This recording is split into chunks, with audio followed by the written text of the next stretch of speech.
Vierge, bonjour à tous et bonjour à toutes. J'espère que vous allez bien. Je suis vraiment ravie de vous retrouver pour cette vidéo dans laquelle nous allons parler des énergies pour votre signe pour le mois donc d'octobre 2023. Des énergies pour vous, pour votre signe. Alors bien sûr, à condition que vous vous reconnaissiez dans ce tirage et que ça ait du sens pour vous, ça va de soi.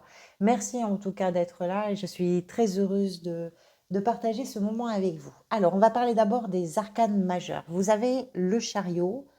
Le chariot, je vous rappelle que c'est la carte qui est sortie lors de votre tirage semestriel, qui est une carte importante, et d'autant plus importante qu'elle est ressortie aujourd'hui dans la position du défi.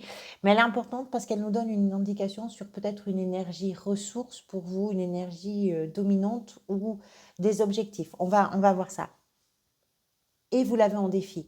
Donc c'est à la fois un moteur et une confrontation.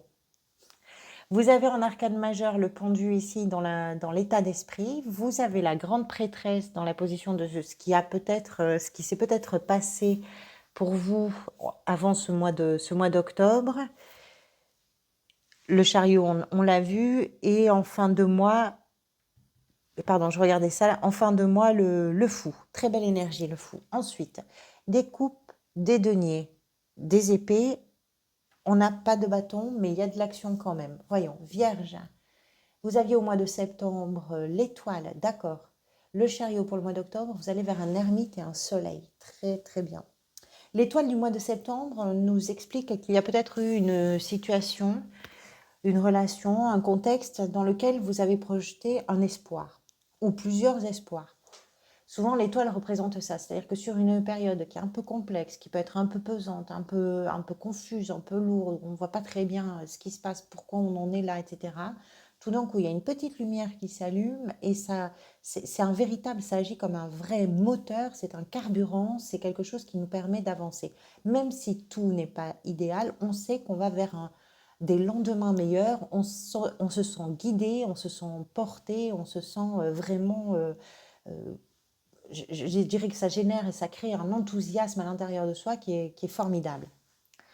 Le chariot, c'est une carte de triomphe, c'est une carte de réussite, c'est une carte qui suit donc l'espoir du mois de septembre, mais que vous avez vous, c'est pas aussi simple que ça parce que vous l'avez également dans le défi. Cette carte, elle est associée à des notions donc effectivement de réussite, de triomphe, de détermination, c'est-à-dire qu'on comprend ses objectifs, on les définit, on sait exactement où on veut aller. Et le seul travail, qui est très important d'ailleurs, mais le seul travail en réalité à réaliser, c'est d'arriver à harmoniser les pour, les contre, les hésitations de se positionner de façon ferme et forte pour lancer ce chariot et foncer vers les objectifs. Et les atteindre, oui, bien évidemment. Donc, une énergie déterminée, stimulée et stimulante, volontaire, très dynamique également, parce que vous savez où vous avez envie d'aller. Ça peut être pour certains et certaines d'entre vous également l'idée que le mois d'octobre peut vous amener à bouger par un voyage, un déménagement, euh, un déplacement à l'étranger, ou peut vous mettre en lien avec des territoires qui vous sont étrangers, c'est tout à fait possible. Mais on va partir du principe que de façon très générale, cette énergie du chariot nous parle de tout ce que vous misez, non pas misez, mais de tout ce que vous projetez, pardonnez-moi, en objectif et de l'énergie que vous avez et que vous mettez à accomplir le chemin qui est à faire pour pouvoir les atteindre. On va revenir dessus parce que vous l'avez en défi. On va voir pourquoi.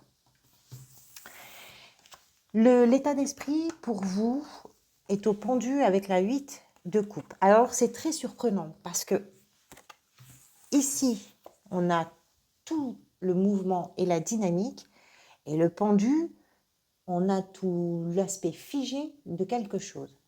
C'est votre état d'esprit, c'est-à-dire qu'il y a peut-être une situation qui vous semble, en tout cas à vous, à l'arrêt, figée. Vous avez le sentiment peut-être que quelque chose n'avance pas dans une relation, dans une situation, peu importe le domaine, quelque chose qui n'avance pas et vous avez ce sentiment que c'est bloqué. Ou bien vous êtes confronté à vos propres blocages dans une situation qui, d'un point de vue en tout cas émotionnel, ne déclenche plus quelque chose de satisfaisant en vous. Et donc il va falloir peut-être vous détourner de cette situation qui au-delà même du fait que ça ne soit pas satisfaisant, qui peut même générer un véritable sentiment d'insatisfaction. Et une fois que vous vous détournerez de ça, peut-être que votre regard va pouvoir changer. Ou bien, c'est justement en changeant votre façon de voir, votre façon de percevoir et d'appréhender cette situation, cette relation, cette chose qui vous semble un peu figée comme ça, c'est en changeant ça que vous allez pouvoir faire évoluer les choses et que vous allez pouvoir vous détourner justement de tout ce qui n'est plus nourrissant pour vous, de tout ce qui ne vous permet pas à vous d'avoir cette euphorie émotionnelle ou ce plaisir émotionnel. La 8 de coupe, c'est ça, c'est un personnage qui arrive à se détourner de ce qui ne lui apporte plus rien, de ce qui n'a plus de sens pour lui ou pour elle. Alors, c'est pas forcément dramatique. À mon avis, la pénibilité peut-être, hein, si ça vous parle de cet état d'esprit, c'est plutôt de se dire que ça n'avance pas, que c'est bloqué, que c'est peut-être vous qui n'avancez pas, que vous vous sentez peut-être bloqué et que tout ça, tout ce qui peut sembler bloqué, si vous ne changez pas votre regard, ça peut vous conduire effectivement vers cette grande insatisfaction. Mais, étant donné que vous êtes déterminé, que vous savez sans doute où vous avez envie d'aller, que vous savez comment vous voulez que les choses évoluent, bougent, et que vous êtes quand même sur cette dynamique d'évolution, de progression et d'avancement, les choses vont vous demander peut-être un effort, oui, mais vous allez vous rendre compte que l'effort n'est peut-être que dans le regard que vous portez sur la situation. Qu'est-ce qui vous a peut-être amené vers ça? Alors, la grande prêtresse nous parle de plein de choses. D'abord de votre sensibilité, du temps que vous avez su prendre pour écouter ce qui se passait d'un point de vue sensible, sensoriel, vibratoire à l'intérieur de vous. La grande prêtresse nous parle également du temps que vous avez su prendre pour que des choses puissent se révéler à vous, à votre conscience, et que vous puissiez vous rendre compte de ce qui se joue concrètement dans votre existence. Là, elle fait partie des grands sages du tarot, c'est-à-dire que quand cette énergie se présente dans un jeu, effectivement, qu'est-ce que je vous ai dit que vous alliez en plus, il me semble que vous allez vers le mois d'ermite, l'ermite sur le mois de novembre, donc c'est très intéressant, c'est-à-dire que les progrès que vous faites, le cheminement que vous êtes en train de faire, peut également pour certains et certaines être très spirituel et nous parler véritablement de tout ce que vous accordez en crédit par rapport à votre sensibilité, par rapport à votre intuition, pour vous permettre de comprendre les situations que vous vivez. Il y a quelque chose qui s'est révélé pour vous. Vous avez pris conscience de quelque chose, vous vous êtes rendu compte de quelque chose, mais on est dans presque dans le sacré, hein, quelque part. Je ne sais pas comment ça peut résonner pour vous. Vous, ce que vous souhaitez, ce que vous aimeriez, au travers de tout ça, c'est représenté par un roi de denier. C'est vraiment de construire de construire cette abondance pour vous qui vous permettrait de vous sentir à l'abri. Alors ça peut être financièrement, ça peut être professionnellement, on est en présence des deniers. Le cheminement que vous êtes en train de faire et qui peut être un peu frustrant, pourquoi pas, c'est aussi parce que votre perspective, votre désir, vos objectifs, c'est ça. C'est je veux être confortable, je veux me sentir à l'abri, je veux me sentir en sécurité, je veux pouvoir profiter de façon pérenne, de façon sereine et pouvoir regarder les jours qui viennent avec beaucoup plus de tranquillité qu'actuellement. Donc, c'est peut-être ce que vous êtes en train de réaliser. En tout cas, c'est ce que vous voulez, vous atteindre, c'est ça. C'est ce qui, pour vous, vous fait vous sentir à l'abri et en sécurité. Alors oui, ça peut être avec les finances et le professionnel, mais d'une façon générale, ça peut être aussi par rapport à tout ce qui, pour vous, a de la valeur, tout ce qui est important dans votre façon de vivre, dans votre rapport à l'autre, dans votre rapport au monde. Qu'est-ce qui peut venir vous aider? La 2 de denier. Alors, ce qui peut venir vous aider, c'est probablement d'arriver à faire la part des choses. On a dit que vous arriviez peut-être d'un espoir. Cet espoir a fait naître chez vous une énergie qui est vraiment une énergie motrice, qui vous met dans une grande dynamique. La 2 de denier représente un personnage qui est en équilibre avec des situations avec lesquelles il est obligé de jongler. Mais vous, c'est quelque chose qui vient vous aider. Quand vous vous trouvez en situation peut-être un peu périlleuse ou peut-être de devoir jongler, peut-être qu'il y a deux choses avec lesquelles vous êtes un peu en équilibre. Mais c'est ça qui va venir vous aider. C'est de pouvoir réaliser les deux choses en parallèle et de pouvoir les faire à fond. De pouvoir gérer votre temps, de pouvoir gérer vos ressources, de pouvoir gérer votre budget, de pouvoir gérer je ne sais pas quoi.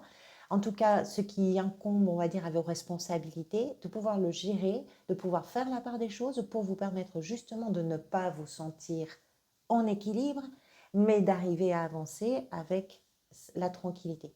Ça, c'est quand on arrive à comprendre les enjeux, les priorités, enfin à comprendre, à définir les enjeux, les priorités et à se rendre compte de ce qu'on a envie de donner, jusqu'où on a envie de donner et comment on a envie de donner.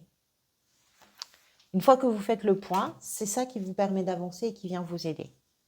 Le défi du chariot,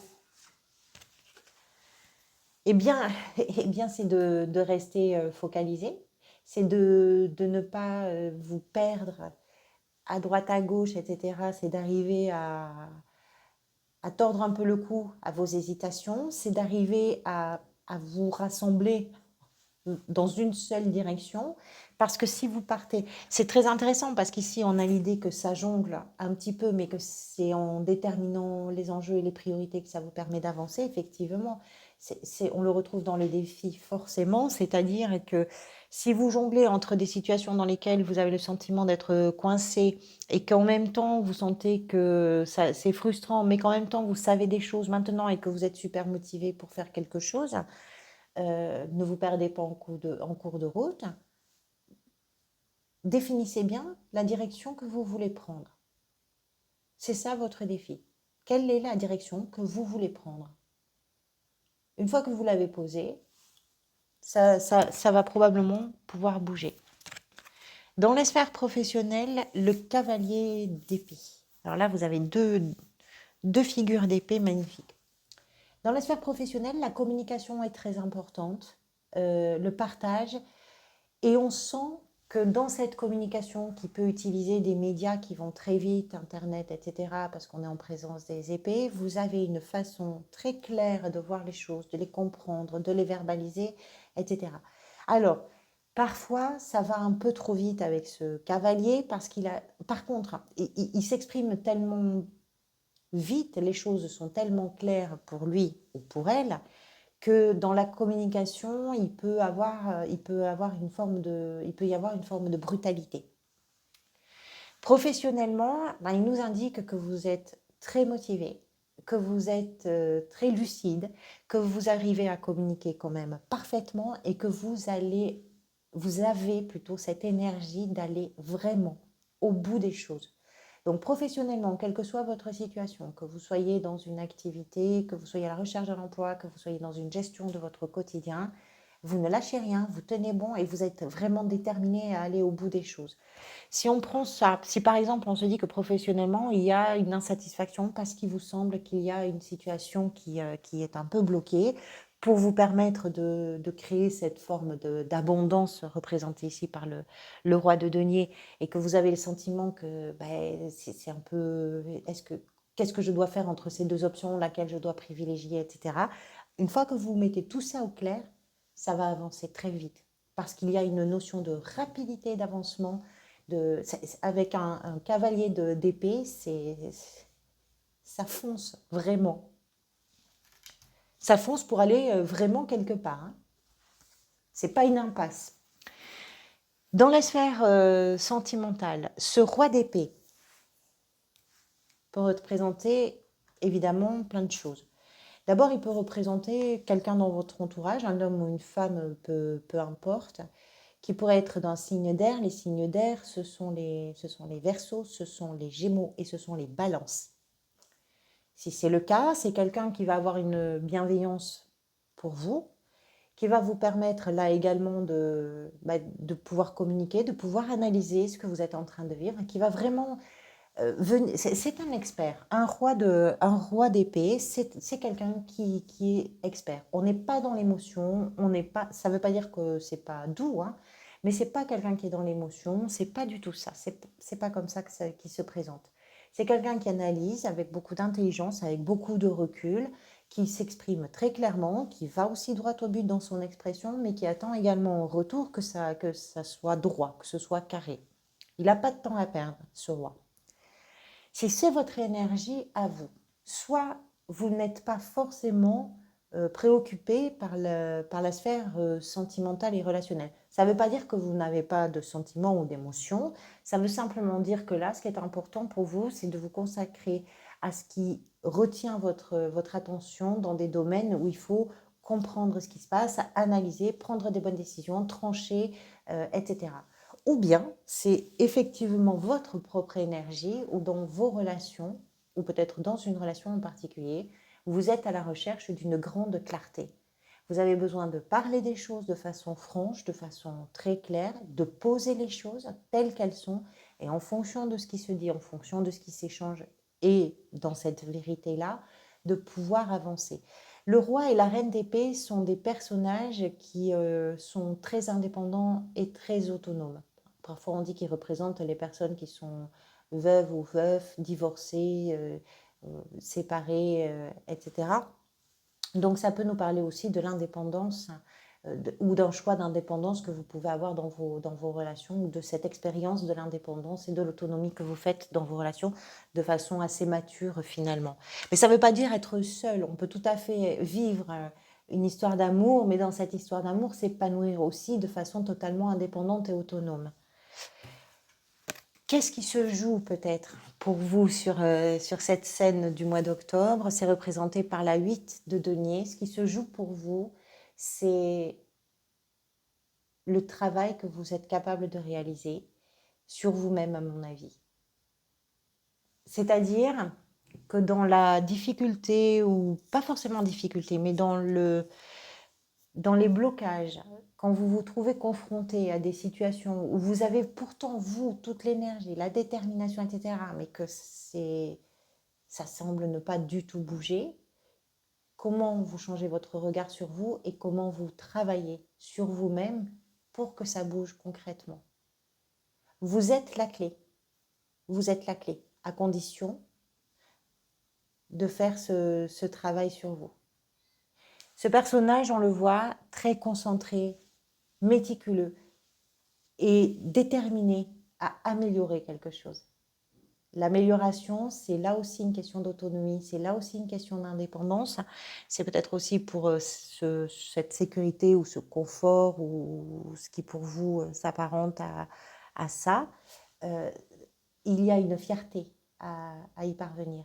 Et si ça vous demande d'y passer beaucoup de temps, de travail, de réflexion, de recherche, de patience, de je ne sais pas quoi, voilà, c'est ça que vous êtes en train d'expérimenter peut-être, si ça vous parle. À la fin du mois, les choses probablement se débloquent puisque vous avez le fou. Vous allez en plus vers l'ermite qui nous explique que vous comprenez très très bien la situation au mois de novembre.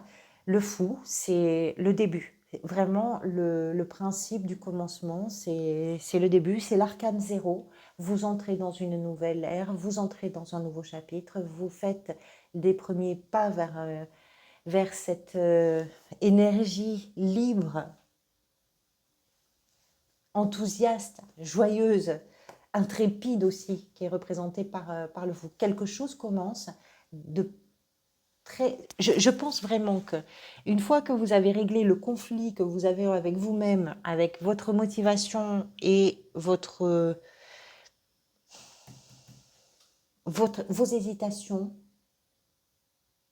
une fois que vous réglez ce conflit-là, quelque chose démarre de façon presque spectaculaire, j'ai envie de dire. Voilà pour vous. Merci beaucoup pour votre présence et puis pour votre bienveillance. Prenez soin de vous, prenez soin des gens que vous aimez. Profitez surtout de l'instant présent, il est précieux. À bientôt.